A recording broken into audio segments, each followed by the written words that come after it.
என் பொண்டாட்டி ரோல் எடுத்து எப்படியெல்லாம் நடுங்க வச்சா பார்த்தல. நானே அப்படி ஆடி போயிட்டேன்டா. எங்க பாரு கையில எப்படி செலுத்திருக்குன்னு.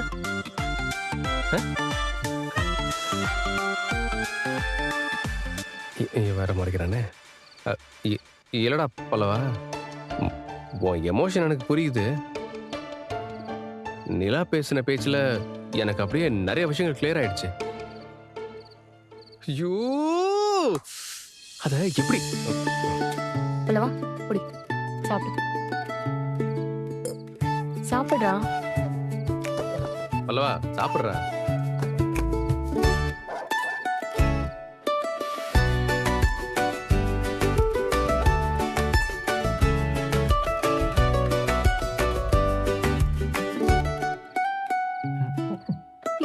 அதோ, இந்தாங்க. மெதுவா.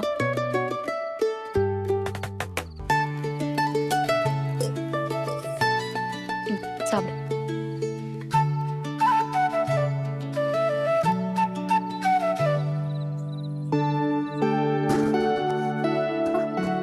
என்ன ஆ இங்க பாருங்க, இந்த மிச்ச பிரியாணி என்ன பண்றது? எடுத்து வச்சாலும் கெட்டு போயிடும்பா. கீழே போட்டுடலாம். ஐயோ. அண்ணா, முதல்ல வீட்டுக்கு ஒரு ஃப்ரிட்ஜ் வாங்கணும்ண்ணே. இவ்ளோ பிரியாணி வேஸ்டா போகுது பாருங்க. ஒரு ஃப்ரிட்ஜ் மட்டும் இருந்தா இதெல்லாம் தூக்கி அதுக்குள்ளே வச்சிருக்கலாம். காலையில இதே சூடு பண்ணி சாப்பிட்டுருக்கலாம். இப்ப பாருங்க, இவ்ளோ பிரியாணியும் வேஸ்டா குப்பைக்கு தான் போகுது. நானும் எப்படியாவது ஃப்ரிட்ஜ் வாங்கணும்னு பணத்தை ஒதுக்கி வைப்பேன்ப்பா. ம். உடனே ஏதாவது செலவு வந்துடுது, நானும் அதை எடுத்துடுறேன். சரி, சீக்கிரம் வாங்கிடலாம். ஆ? ம்.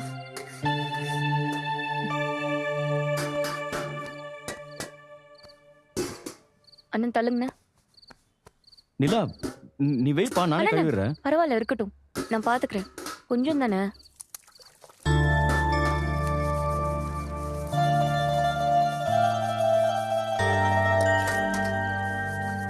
இன்னைக்கு நீ பல்லவனை பேசின பேச்சு இருக்கு பாரு, நானே ஆடி போயிட்டேன்ப்பா. அவனுக்கு வீட்டுல ஒரு அம்மா இருந்திருந்து பேசியிருந்தா எப்படி பேசியிருப்பாங்களோ, நீ அப்படிதான்ப்பா பேசின. அவனை அடிச்சிட்டேன்னு உங்களுக்கு என் மேல கோவம்லாம் இல்லையே? ஐயோ, நான் எதுக்குப்பா உன் மேல கோவப்பட போறேன்? இல்லைண்ணே, நீங்க யாருமே ஒரு வார்த்தை கூட அவனை சொல்றது இல்ல. கண்டிப்பா அடிச்சிருக்கவும் மாட்டீங்க. நான் பாட்டுக்கு கோவத்துல பட்டுன்னு அடிச்சிட்டேன். அவனை எப்படி கண்ட்ரோல் பண்றதுன்னு எனக்கு தெரியலண்ணே. இஷ்டத்துக்கு பேசிட்டே இருந்தான், அதான் அடிச்சிட்டேன்.